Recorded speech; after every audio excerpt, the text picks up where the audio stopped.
I feel free. The only thing I'm thinking about is pulling my paddle in the water and moving forward.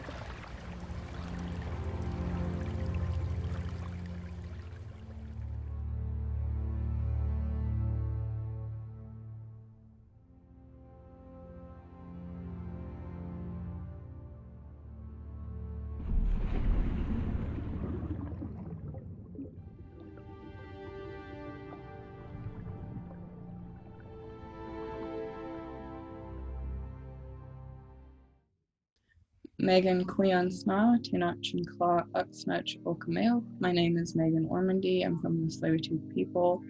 My parents are Tanya O'Neill and Robert Ormandy. My grandparents are Barb and Mike O'Neill and late Orna Ormandy. The canoe culture has been a part of Indigenous Coast Salish Peoples' ways since time immemorial. Pre-contact, the canoes were used as main transportation and were a big part of the culture. You've heard the teachings, some of the teachings around canoe and our traditional ways of canoe. It's like, this is who we are. We belong to the canoe. You have a canoe puller spirit. After contact, Indigenous people suffered with their culture due to residential schools and the contact with the European settlers. Indigenous peoples taught the European settlers how to live in the cold climate and how to travel on the land and water. My teacher for canoe carving, his name is Raina Trero, Sissiyam, you know him. He was taught that back in the day, the war canoes looked a little different too, because our scouts would use them. We had 7 different types of canoes, the Squamish people, all for different things. There was the ílwətaļ, which is what we call war canoes now, but there was another canoe called the ílwətaЛ, and that's what our old people called war canoes, because they would be for raiding other villages. Because they're huge, like 60-foot canoes, but they're way wider, meant to hold lots of people.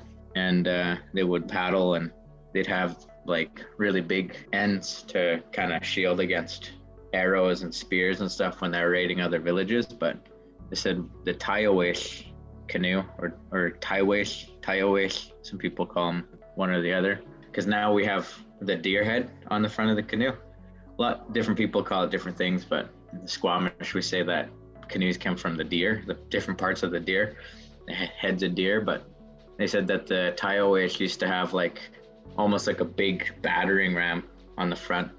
So it would come up like a big point, wouldn't have the deer head, but it'd be like a wedge for ramming. And we used to station scouts at different areas throughout the Howe Sound, or through everywhere. But in the Howe Sound, I know there's a couple places, like a place called Kom, or Defense Island, where scouts would just hang out there and they'd take turns staying there. And whenever the northern people would come down, they'd jump in ílwətaļs, because ílwətaļs were the fastest canoe out of them all. And they would race and rip over to the main villages and warn them all that there's northern people coming. And so that's one of the main uses we used. And when the Tsleil-Waututh came, all the first settlers, they said that's the canoes they seen, was the ílwətaļ, where the whole bunch of ílwətaļ canoes came out to come see what they're all about. I started when I was 12, so in 2013. I started because it was like the startup of the canoe club again after many years of not having a crew. So I started with my mom, which felt safe, because she was there, she was in the canoe with me, and I was afraid of the water. Not of the canoe, of the water, because it's just so deep. Most people think that canoe racing is just a sport, and all it is just physical, but it's much more than that. War canoe racing, to the Coast Salish Indigenous people, is deeply spiritual. When you're on the water, you are one with the ancestors. Every stroke, every time you put your paddle in the water, it's a prayer. Every time you're in the canoe, the ripples from the canoe reverberate out into the community, causing a ripple effect, which is healing the generations of trauma. So those who sit in the canoe are healing themselves and healing the community collectively. You have to take care of yourself and the canoe spiritually, like brushing off the canoe and yourselves. We wash the canoes before traveling, arriving to the race ready to go. When we place the canoe in the water, We are introducing the canoe and ourselves to the water and the ancestors of that water. The connection canoe pullers have with the canoe, the water, the paddles, and each other is so strong and grows every stroke. The team pulls together because everyone works like a machine and is connected to each other. One heart, one mind. You know, everybody says that our canoes are just like people, you know, have their own spirits, and you have to take care of them. And if you take care of them, they'll take care of you. Well, for me, the canoe race starts when you're training in your home waters. Then the preparation to get the canoes to the race, which crews will wash the canoes and get them ready to travel. They're different waters, which can be a little bit tricky. The first race of the season, I usually get the nerves and excitement. Canoe races are a big gathering, so you get to regain with old friends and family, and some races are different rules that everyone has to go by, so really have to look at what you can bring. So some canoes you can't even bring if they're a certain type of canoe. You have to really see what kind of paddles you can use in races. So you have to prepare basically the whole week. There's also different categories like the 7 and under, the 10 and under, the 13 and under, and 16 and under. Some races will have like a day just for the children's races, and then they do the women's and the men's. There's actually a lot that goes into canoe racing, including physical, mental, emotional, and spiritual. It's obviously very physically demanding, and there's a certain things that every puller has to do to be able to sit in the canoe, which includes running and training in the canoe every day. Also sticking to the same diet and living a sober lifestyle. Training in the canoe can look different to different clubs. With canoe being deeply spiritual, it is also emotional. There are a lot of hard teachings around canoe, and sometimes they are given in a hard way. I think the hardest part is the dynamics of a canoe club. It's keeping a club together as a team. You become like family. The hardest part is working out any differences and trying to keep everybody together, that togetherness, the unity, the harmony. The way things have changed now in modern times, it's different because we seem to have lost some of that discipline and the willingness to work hard. And so that is always the most challenging.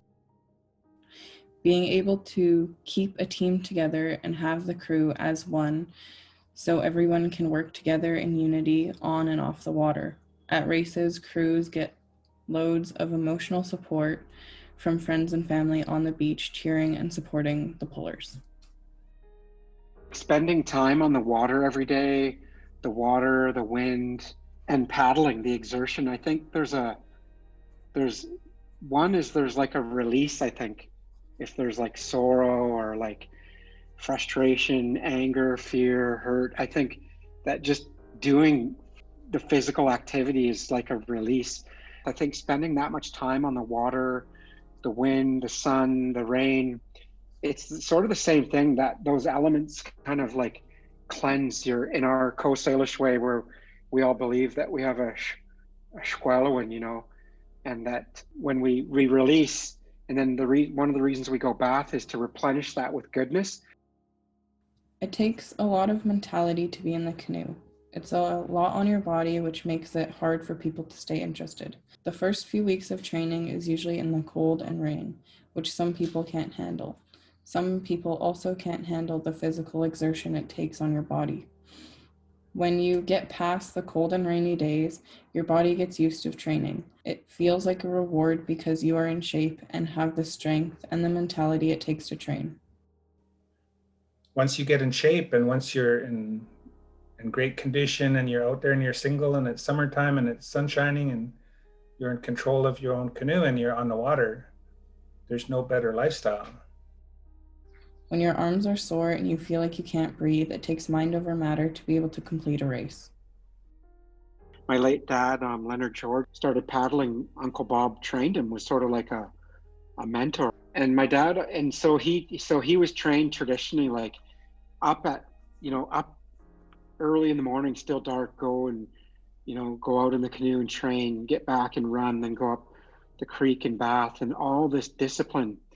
And that's what my dad said. He said all that he learned in those years of canoe pulling from his brother and from his parents and aunts and uncles, gave him what he needed for the rest of his life, the discipline he needed. The rest of his life, he had no problem getting up in the morning. He had no problem going and working hard every day. He had and I think that mental fortitude came from all the training he was put through in the canoe. Before contact with the Europeans, Indigenous people saw everyone as equal. Nobody was in control or seen to be higher than anyone else. After contact with the Europeans, they started to colonize Indigenous people into their way of life. Indigenous culture is still very colonized in today's society. So when women train and race canoe, it is powerful and strong. Women have gifts that men don't. Women hold different teachings when they sit in the canoe because of their strength and power. Working together, they have a sisterhood on and off the water. And then the women had a whole nother set of teachings. Like, as women, when we get into the canoe, we know that there's certain responsibility we have to take care of ourselves and to take care of the canoes in a way that's safe, because we have a different strength than men have. So there's all of those teachings as well that has to go down through the women. And now it's my responsibility to pass it on, hopefully in a way that young people will want to listen and be able to hang on to for when it comes time to hand it on to the next generation, because it's all of us have a role and a responsibility to that. Nowadays, women are holding and passing down the teachings of canoe racing. Women are taking the lead in canoe and organizing the races. Elders nowadays are happy that this generation is experiencing the canoe and getting to race. When I first started at MONOVA, I was asked by my supervisor about my interest, and I said canoe racing, and my supervisor got really excited about the topic and asked if I'd want to start researching for developing an exhibit. So I was like, yeah, that would be awesome. Like, I think I'd love to do that.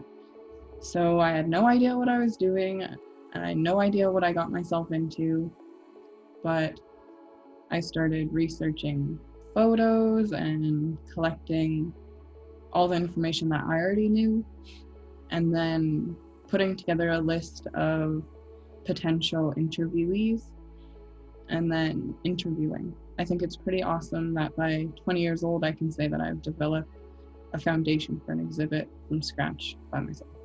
I interviewed Anne George, a longtime canoe puller and my coach for several years. She taught me a lot of what I know. I also interviewed Mike Billy, a longtime canoe puller and builder. I also talked with Gabriel George, one of Tsleil-Waututh Nation's knowledge keepers, and Squamish Gabriel for some insight to the Squamish Nation's relationship with the canoe and the Burrard Inlet.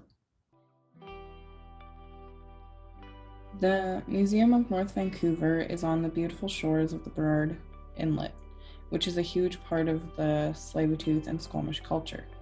We train and race on the Burrard Inlet in the summer and spring months.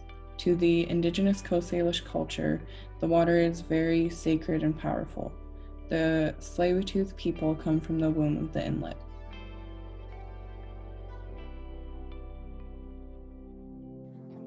Ab told me when I was a kid, he said, when you pass on, there'll be a club and you probably won't be able to make it, but he said only the top paddlers that ever paddled go on that club. And he said, if your club here in this world gets good enough, and if you can leave all the other canoes behind and you get so far out in front that you can't hear the canoes behind you, you'll hear the other canoe in front of you, and that's that other crew of all the best paddlers.